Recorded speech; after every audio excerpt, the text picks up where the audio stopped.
hoy lo he titulado La inspiradora gracia. Y esa palabra inspirar la busqué en el diccionario y mire lo que significa. Inspirar significa hacer nacer en el ánimo o en la mente, hacer nacer afectos, ideas, acciones. Eso significa la palabra inspirar. O sea, tanto amor de Dios, tanta gracia, eso debe llevarnos a nosotros, nos debe inspirar a hacer, a pensar de una forma diferente. Yo no sé, piense por un momento en la esposa de Oseas, cuyo esposo decide perdonarla en varias ocasiones, volverla a traer a casa. Yo creo que tanto amor que esa mujer vio en su esposo debería inspirarla ¿a qué? A amarlo, a recibir ese amor, a cambiar el pasado, ¿ok? Debería inspirarla a eso. Entonces, es un llamado de Dios para nosotros a funcionar bajo la gracia y no bajo la ley, ¿ok? Entonces, le pongo el ejemplo. Hay hijos que desafortunadamente deciden funcionar bajo la ley del palo o del regaño. ¿Por qué tiene que ser así? ¿Por qué tenemos que aprender así? ¿Sí? La ley de la disciplina y no por la gracia. Que un hijo diga: oiga, mis padres son tan buenos padres que no merecen que yo les haga daño, que no merecen que yo me porte de X manera. Mis padres son tan buenos padres que merecen que yo les dé alegrías y no tristezas. ¿Decimos amén? O sea, esa buena paternidad o esa buena maternidad nos debe inspirar a nosotros como hijos a dar lo mejor por nuestros padres. ¿Me estoy haciendo entender? El hijo pródigo, cuando volvió a casa, ¿cómo lo recibió su padre? Como él no esperaba, salió a recibirlo. Eso fue un escándalo, porque ¿cómo así que este papá lo recibe a ese muchacho como si nada? Si ese desgraciado se perrateó toda la plata, toda la herencia, ¿cómo así que lo va a recibir así como que sí?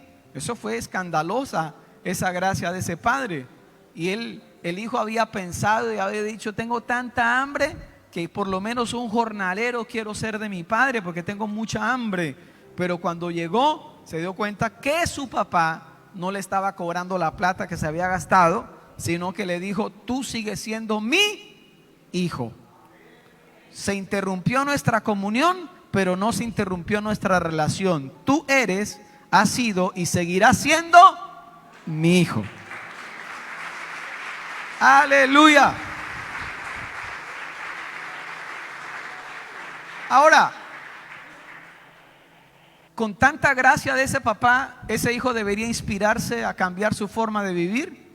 Tendría que haber una inspiración del muchacho, decir: no puedo volver a hacer lo mismo, no puedo volver al pasado. Ok, entonces nosotros no tenemos que hacer nada para ganar el amor del Padre, pero su amor y su gracia nos debe inspirar. Así que he enumerado algunas cosas que, si se nos ha revelado la gracia de Dios, debe inspirarnos a nosotros a hacer. Una de ellas es que la gracia o la revelación de la gracia de Dios nos debe inspirar a la disciplina, inspirar a ser disciplinados. Si es su vecino de confianza, pregúntele: ¿cómo estamos de disciplina? La disciplina es aquello que cuando la motivación se acaba, cuando el deseo disminuye, la disciplina se mantiene vigente, sigue ahí constante y permaneciendo. Escucha acá, la disciplina no produce salvación. La palabra discípulo, porque Jesús dijo: di y haced discípulos. La palabra discípulo viene de la palabra disciplina. Si usted quiere ser un discípulo de Jesús, implícitamente debemos cargar con la disciplina. La oración debe ser una disciplina para nosotros. ¿Qué piensa usted? ¿Cómo estamos de oración? La lectura de la palabra de Dios, el escudriñar la palabra de Dios y el meditar en ella debe ser una disciplina. ¿Cómo estamos en esa disciplina? El ayuno, eso no ha pasado de moda, debe ser una disciplina para el cristiano. Bueno, ¿cómo estamos en esa área? Entonces, la disciplina no nos lleva a ser salvos, pero escuche esto: el conocer la gracia de Dios nos inspira a ser disciplinados. ¿Cuántos aquí son disciplinados en hacer su devocional continuamente? Levanten la mano. Ok, mire la cantidad de indisciplinados que no levantaron la mano. Que Dios los perdone. Ok, muy bien. Entonces mire acá, porque a veces nosotros decimos, no, chévere, es por gracia. No, esfuérzate en la gracia. Que la gracia de Dios nos inspire a ser disciplinados. Hay disciplinas que usted ya tiene: ir al trabajo, al colegio, levantarse a X hora y toda la cuestión. Y hay veces que usted no quiere levantarse a ir a estudiar o levantarse a ir a trabajar, pero usted lo hace. ¿Por qué no hacer lo mismo con las disciplinas que tienen que ver con nuestra relación con nuestro amado Padre Celestial? ¿No debe inspirarnos esa gracia a ser disciplinados? ¿Qué piensa usted? Entre otras cosas, mire, ¿sabe por qué debemos ser disciplinados? Porque la disciplina en la vida cristiana acelera los tiempos, acelera el mover de Dios y el obrar de Dios en medio de esta generación. Métasele a la cocina a su vecino y pregúntele: imagínese que Dios fuera tan indisciplinado como nosotros. Dígale eso. ¿Se imagina? Que Dios un día diciendo: uy, yo tenía que sacar el sol. ¿Cuándo?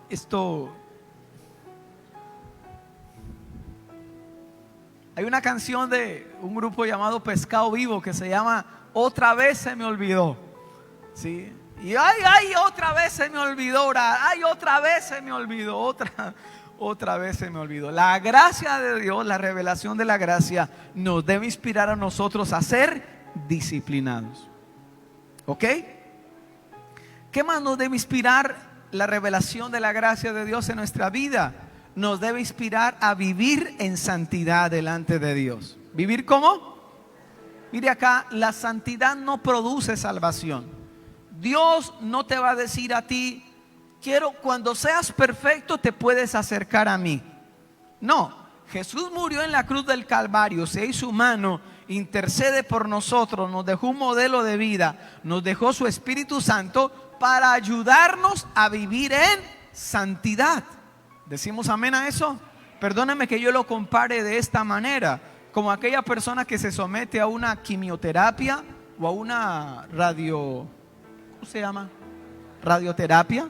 ¿Sí? Entonces, escucha acá, haga de cuenta que Dios es como el sol, de alguna manera, y entre más nos acerquemos a Él, su presencia hace que nosotros seamos purificados y limpiados.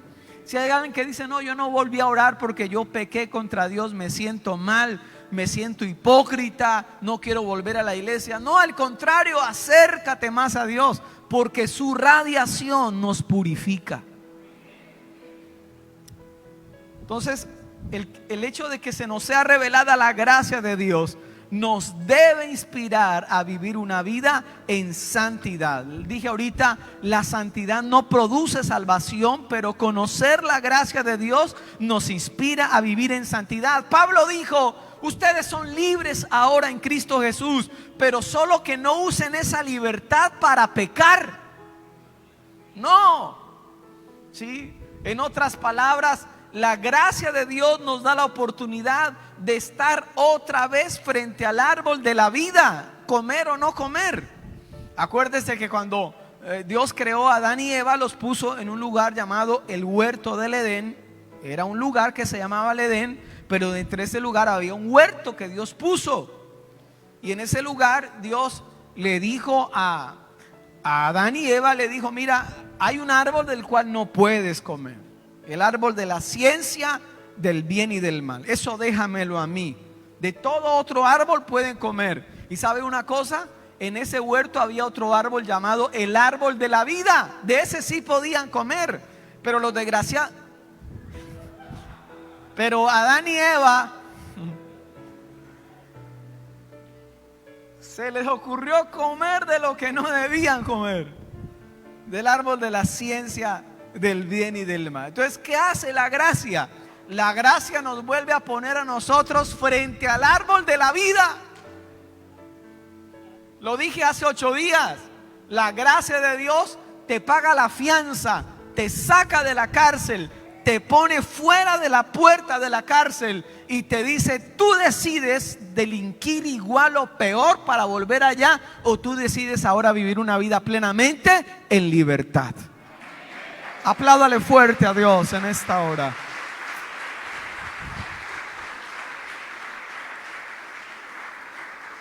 ¿Se acuerdan de Barrabás? No Barrabás Gómez, Barrabás. Acuérdate que allá era la costumbre en ese tiempo. Entonces se liberaba un preso y allá está Jesús y está allí Barrabás. Barrabás estaba en la cárcel, tenía una condena que tenía que pagar. Pero de un momento a otro le dicen: Barrabás, báñese y cámbiese. ¿Qué pasó? Báñese, hermano, cámbiese. Sí, y Barrabás se... ¿Qué hay que hacer? No, usted no tiene que hacer nada. Y cuando menos pensó, Barrabás estaba en la palestra pública, allá un tipo llamado Jesús, él acá, y sin saberlo, de un momento a otro queda como libre. Y ya, y me puedo ir, sí, lárguese. Ay, bueno, yo me voy. Barrabás, esa es la gracia. Nosotros éramos Barrabás. Jesús pagó nuestra condena en la cruz del Calvario. ¿Aló? Y esa gracia de Dios para Barrabás debió haberlo inspirado a delinquir peor, o a tener una vida diferente, a vivir para aquel que murió por él ahora que pagó su condena en la cruz del Calvario. ¿Cuántos dicen amén a eso? ¿Cuántos Barrabás hay acá? Todos somos Barrabás. Usted no se crea que, ay no, todos Barrabases. Todos somos Barrabás. Pero la gracia nos dio libertad y hace que nosotros nos pone otra vez la decisión en nuestras manos. ¿Vamos a delinquir peor que antes, igual que antes, o vamos a vivir una vida agradable para aquel que murió por nosotros en la cruz del Calvario? Apláudale fuerte a ese Jesús maravilloso. ¿Qué más nos debe inspirar la revelación de la gracia? Nos debe inspirar a servirle. Servir a Dios es un privilegio. Ahora, hay gente que quiere purgar sus culpas sirviendo. No, porque es por gracia. La salvación no se paga con actos de misericordia. La salvación no se paga con sacrificios de servicio. La salvación es gratis, hay que recibirla, es por gracia. Pero ahora que nosotros se nos ha sido revelada la gracia y que somos salvos en Cristo por la fe en el sacrificio de Jesús en la cruz, ahora nosotros le servimos a Él, no porque estemos en deuda con Él, sino porque estamos agradecidos con Él. ¿Cuántos agradecidos con Dios hay aquí? Entonces mire, si en nuestro corazón hay gratitud, la gratitud a nosotros nos debe inspirar a servirle a Él. Le servimos por amor y no por miedo. Le obedecemos por amor y no por miedo. Le servimos por gratitud y no por un sentimiento de deuda. ¿Se acuerda lo que Jesús dijo a los 12 años? Se lo dijo a sus papás, José y María. Les dijo: ¿ustedes no sabían algo? En los negocios de mi Padre me es necesario estar. Como quien dice: yo he entendido que yo nací para servir a Dios sirviéndole al prójimo. Eso hace la gracia, nos inspira a servirle. Y mientras le servimos, no es una carga. Usted sírvele a Dios en su trabajo. Lo que usted haga, hágalo para Dios y no para ser visto de su jefe. Quizá usted no tiene un buen jefe en el momento, pero escuche, no importa, no sirva para los ojos de su jefe, sirva como para Dios y no para los hombres. De esa manera usted le estará sirviendo a Dios. A Dios no se le sirve solamente aquí como diácono, aunque lo esperamos si usted tiene ese llamado. A Dios no se le sirve solamente como líder de los niños o líder de jóvenes o en el ministerio de alabanza o qué sé yo. Sí, le servimos aquí también dentro del templo, pero allá donde usted está, sí, usted en esa profesión que usted haga, hágalo bien. Hola, pastor, pero es que me pagan poquito. No importa, hágalo bien como para Dios, sabiendo que de Dios usted recibirá su recompensa. De Él viene su recompensa. Eso dice la palabra.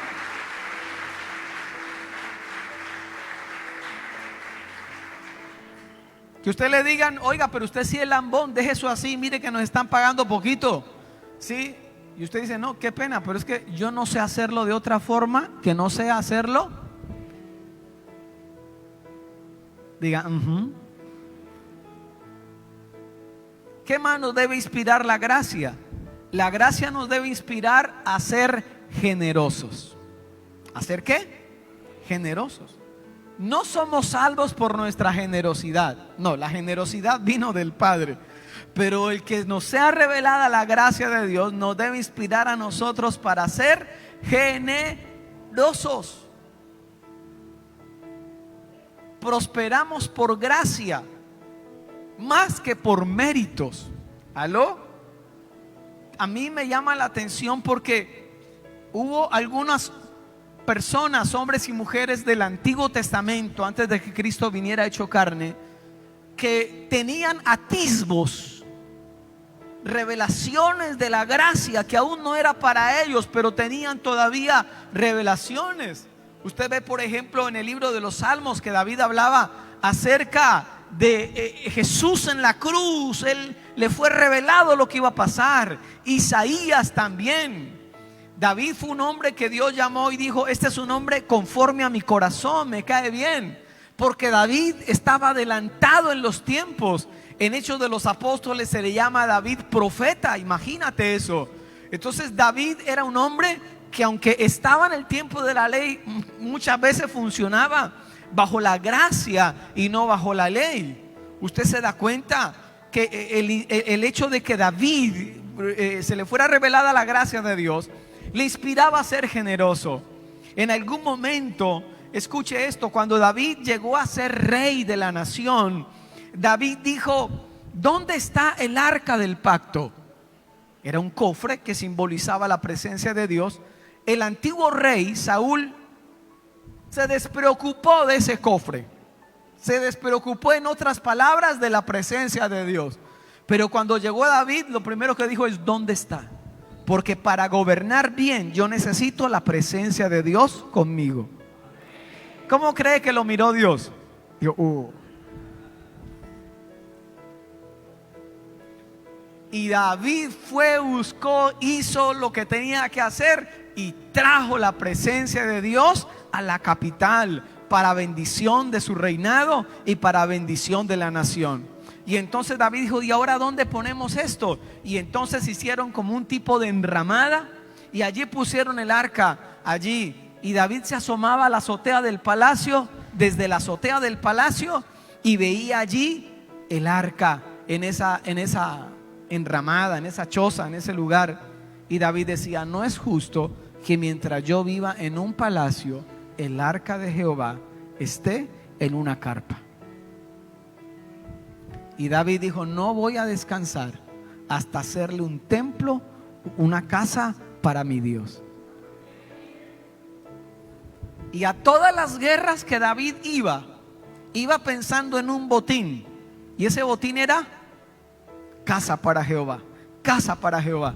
Y cuando David ya está anciano y que va a posesionar a su hijo Salomón, David reúne a los principales de la nación y les dice, señores, de la tesorería del reino hay un ahorro para construir casa para Jehová. Pero yo de mi tesoro particular, dice David, he guardado para la casa de mi Dios. Y empieza a dar una lista que los expertos dicen que si esa ofrenda que dio David se pusiera en una calculadora, daría error. Y entonces David le dice a sus principales, ¿y quién de ustedes quiere hacer hoy ofrenda para Jehová? Y toda la gente se volcó a dar. Dijo, claro que sí. Y cuando ya estaban ofreciendo esa ofrenda, usted lee la oración de David. Y David dice, ¿qué es esto? Eso era un jurgo. Pero ¿qué es esto? ¿Y quiénes somos nosotros para que podamos darte a ti? Si no somos nosotros lo que te estamos dando de lo que tú nos has dado. En otras palabras, la fuente no somos nosotros, la fuente eres tú. Y de lo recibido de tu mano, te damos.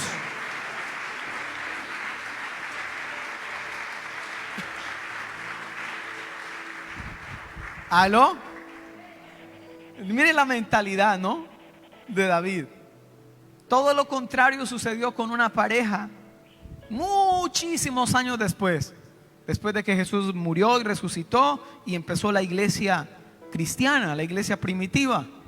Cuando un par de esposos, yo no sé, por chicanear, creo yo, no le veo otra, prometieron una ofrenda que nadie les estaba pidiendo. Públicamente dijeron, nosotros tenemos por ahí un lotecito, un terreno. Entonces nosotros, mi esposa y yo nos pusimos de acuerdo para vender ese terreno, y al vender ese terreno traeremos la ofrenda acá. Ah, ok, dale. Pero cuando, seguro estaban enchicharronados con ese lote. Sí, pero cuando lo lograron vender y tuvieron toda esa plata en la mano, ellos pensaron todo lo contrario que pensó David. David dijo, ¿qué es esto? Como tampoco para darle a nuestro Dios. Y ellos pensaron y dijeron, esto es mucho. Uy, no. No, imagínense dar este diezmo. El pastor David se vuelve loco allá. ¿Sí? No, mejor dicho. ¿Por qué no más bien? Y empezaron a buscarle formas. Hasta que al fin y al cabo estos dos benditos se pusieron de acuerdo para decir y mentir que habían vendido ese lote en menos dinero, para quedarse ellos con una parte. ¿No les había sido revelada qué? La gracia. Entonces por eso prosperamos en gracia y no por méritos. ¿Aló?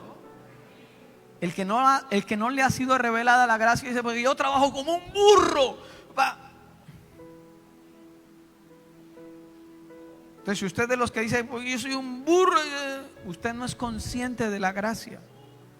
Porque la Biblia dice, de gracia recibisteis, de gracia damos. ¿Aló? Pero el que recibe por la fuerza, ¿cómo dará? A la fuerza. Se sentirá forzado. Pero el que le ha sido revelada la gracia, fluye en la generosidad. Se le revela lo que dice Eclesiastés, no detengas tu mano. Echa tu semilla sobre las aguas, porque después de mucho tiempo la hallarás, dice la palabra del Señor. ¿Qué más nos debe inspirar la gracia? Nos debe inspirar a perdonar. ¿Cómo estamos de perdón, mis queridos? ¿Se acuerdan de la parábola de los dos deudores?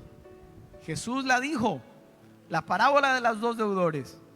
El tipo que le dio un jurgonón de plata a su señor. Eso ya era impagable. Y su señor lo llamó y le dijo, venga papi, ¿cuándo me va a pagar? Le dijo, no, yo le voy a pagar, téngame paciencia. Y su señor dijo, no, este man, ¿cuándo? Por Dios bendito. Dijo, ¿sabe qué? Le perdono la deuda. Listo, lo dejo libre. La alegría, hermano. ¿Usted imagina que lo llamen del banco usted? No se imagina. Pero imagínese que lo llamen del banco y diga, doña fulana, sí señor, claro que sí. Cédula de ciudadana, sí señor, claro que sí. Mire, le acabamos de enviar a su correo electrónico para que usted verifique que su deuda ha sido perdonada. Pero es que si solo da una cuota, no más del crédito. Bueno.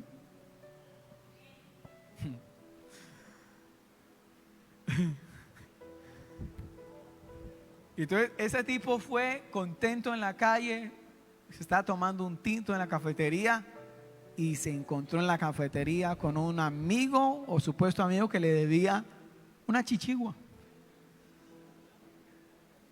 Y entonces se le sentó al lado, lo cogió y le dijo, me paga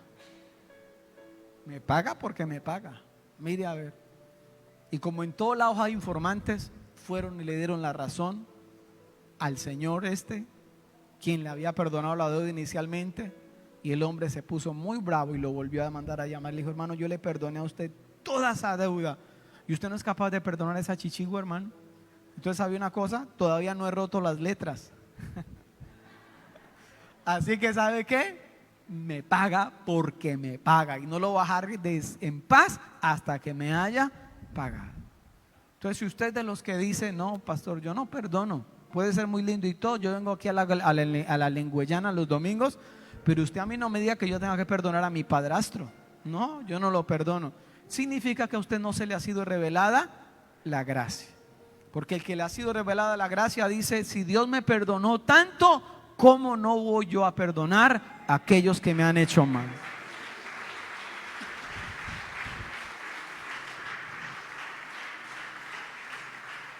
Así que perdona, no porque sientas, sino porque es un deber hacerlo. ¿Qué más nos inspira la gracia? La gracia nos inspira a hablar siempre la verdad. Ay, yo sufro cuando un cristiano miente delante de mí. Yo no soy Dios, sí, pero yo digo: pero ¿por qué tenemos que mentir? Pinte la mentira como quiera, una mentira blanca, póngale disfraz de piadosa, lo que quiera. Pero la Biblia dice que el padre de mentira se llama Satanás. ¿Ok?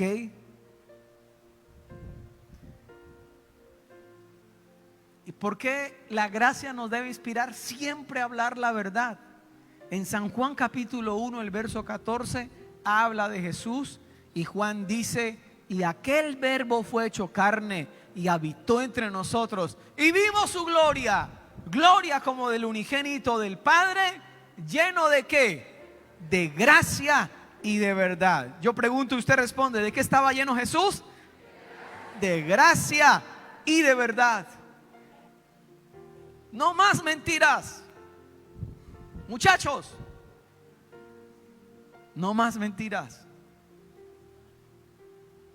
Que sus padres puedan confiar en ustedes, que ustedes sean personas confiables, que usted, querido esposo, querida esposa, sea una persona confiable. ¿Aló? Que cuando digan: fulano dijo, ustedes dicen: no, esa persona siempre habla con la verdad, a una costa de perder algo, pero siempre habla la verdad. Qué bonito eso delante de Dios, ¿no creen ustedes? Hablar la verdad. Cuando hablamos la verdad delante de Dios, la gracia de Dios nos arropa. Cuando a David lo confrontaron y le dijeron: David, esa persona de la cual tú estás diciendo que debe ser judicializada, en el ejemplo que le puso el profeta, esa persona eres tú, David.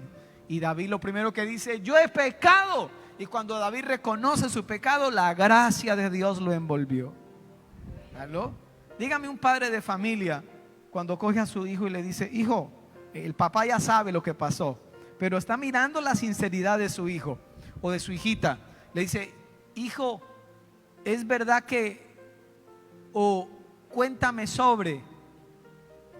Y cuando el niño se viste de verdad y reconoce, dice: ay, sí, yo lo hice. ¿Y por qué lo hiciste? Porque me dio miedo. Ah, ok, hablaste verdad, entonces la gracia te arropa. Quizá va a haber un castigo, pero no en la medida como si hubiera mentido. No sé si me estoy haciendo entender. Así funciona Dios. Tú hablas verdad y la gracia te arropa. ¿Aló?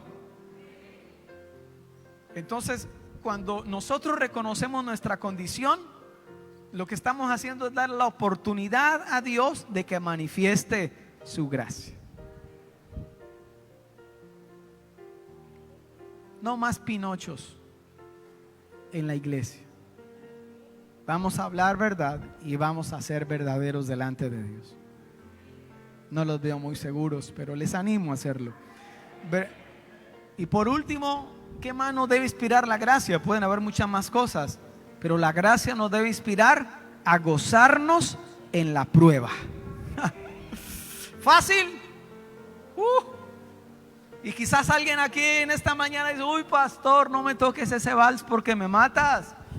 Pastor, yo estoy pasando por una prueba, no sé, económica, de salud, familiar, no sé qué tipo de prueba.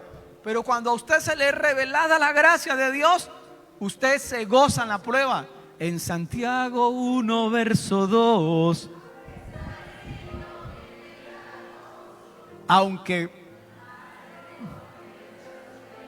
Porque de allí saldré victorioso, mi lamento cambiaste por danza. Solo mi lamento cambiaste por danza, ya no hay tristeza. Pastor, usted me está pidiendo que en medio de esta, pastor, mucha agonía usted, pastor. ¿Sí? No me pida eso. Bueno, eso dice la palabra, no lo pido yo, lo dice la palabra. Hermanos, tened por sumo gozo cuando os halléis en diversas pruebas, sabiendo que la prueba de vuestra fe produce paciencia.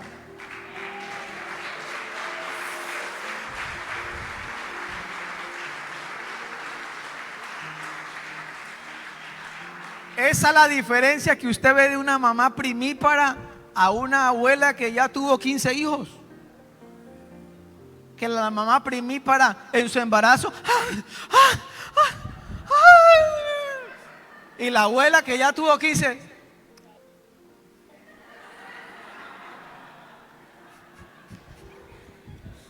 La abuela recorrida ya, ¿sí o no?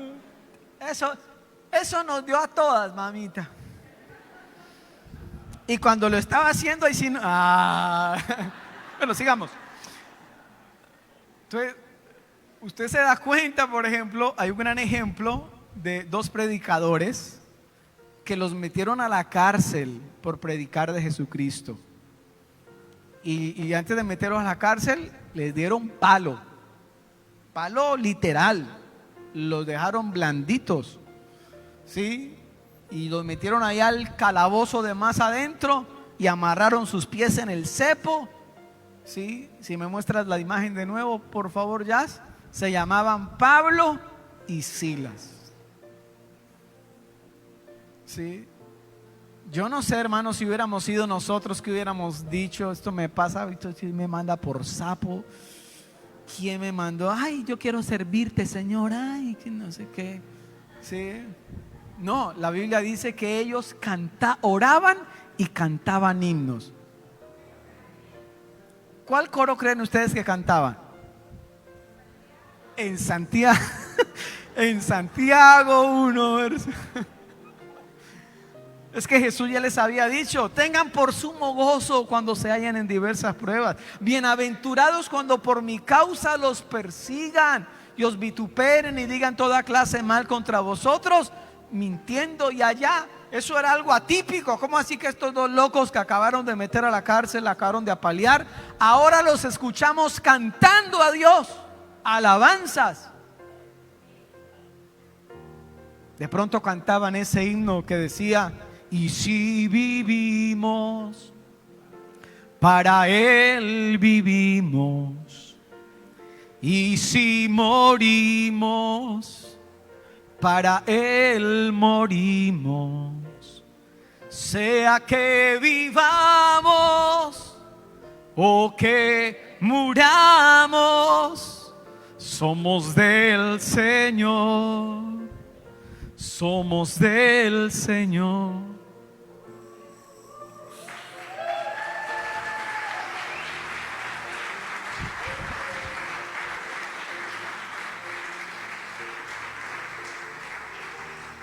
Pero el que no entiende la gracia, ¿qué se pregunta? ¿Por qué a mí? Ay, ¿por qué a mí, pastor? ¿Por qué a mí? Bobito, lo que le está pasando a usted le ha pasado a mucha gente. Es más, revise si muchos de esos sufrimientos no se los buscó usted. Diga, Diga. Por eso cuando usted escucha a un cristiano quejarse de que ay, la vida cristiana es dura, es porque aún no ha conocido la gracia. Duro vivir sin Dios. Eso sí es duro. Duro es saber que alguien va camino al infierno. Eso sí es duro. ¿Aló? Por eso, ¿cómo llamó Pablo a las pruebas? Pablo a las pruebas las llamó una leve tribulación momentánea. ¿Cómo la llamó? ¿Cómo va a llamar a usted las pruebas de ahora en adelante? Una leve tribulación momentánea. ¿Y usted por qué está aburrido? No es que mi suegra está viviendo con nosotros, no. Eso es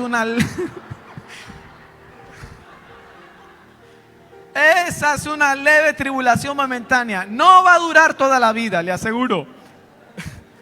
Eso es una leve.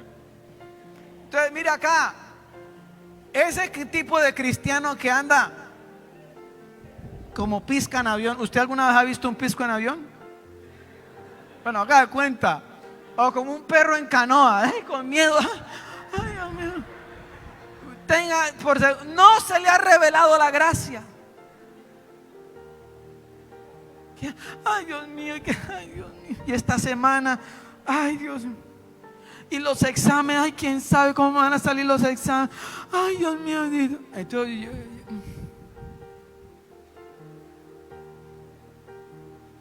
qué pereza. Pero el que le ha sido revelada la gracia dice: yo ya dejé esto en la mano de Dios. Él tiene el control. Jesús dijo: toda potestad me ha sido dada en los cielos y en la tierra. Él sigue siendo el rey. Por encima de Él no hay nadie. Él es soberano. Él es poderoso. Él tiene el control. Alguien diga amén a eso. Ok. Permítame decir algo que en algún momento se lo escuché a un gran predicador. Y cuando lo escuché yo dije: yo quiero conocer esa historia. Y creo que estuvo basada en la vida real.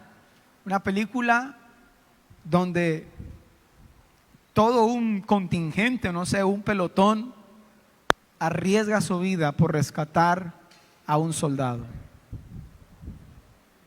¿La han visto la película? Rescatando al soldado. Y la tarea es porque a esos padres habían mandado varios o habían prestado varios de sus hijos para la guerra, y varios habían muerto de esos hijos, y había uno que estaba en la guerra que no había muerto todavía. Así que dijeron: no puede ser que estos padres hayan dado sus hijos para la guerra y el último que les queda lo van a perder también. Así que envían un grupo de hombres a buscarlo, ¿dónde está? A sacarlo de donde esté, esperando, guardando la esperanza de que esté vivo. Lo rescatan con vida. Y al final este hombre ya anciano, que había sido rescatado por algunos soldados muchos años atrás, al final se hace la pregunta si su vida realmente valió la pena, porque varios hombres de los que fueron a rescatarlo perdieron la vida en la guerra por rescatarlo a él. Y este hombre se pregunta: ¿valió la pena? ¿Viví una vida digna de aquellos que arriesgaron su vida por mí? ¿De aquellos que sacrificaron su vida por mí? Eso nos debe inspirar la gracia de vivir nuestra vida. Y si Dios nos da la gracia de llegar a ancianos y decir, ¿y por qué no preguntarle a nuestra familia, a nuestro cónyuge, a nuestros hijos: dígame si viví una vida digna de aquel que murió por mí en la cruz del Calvario? Eso nos debe inspirar la gracia de Dios. Si Él murió por mí, si Jesús murió por mí, ahora yo quiero vivir para Él.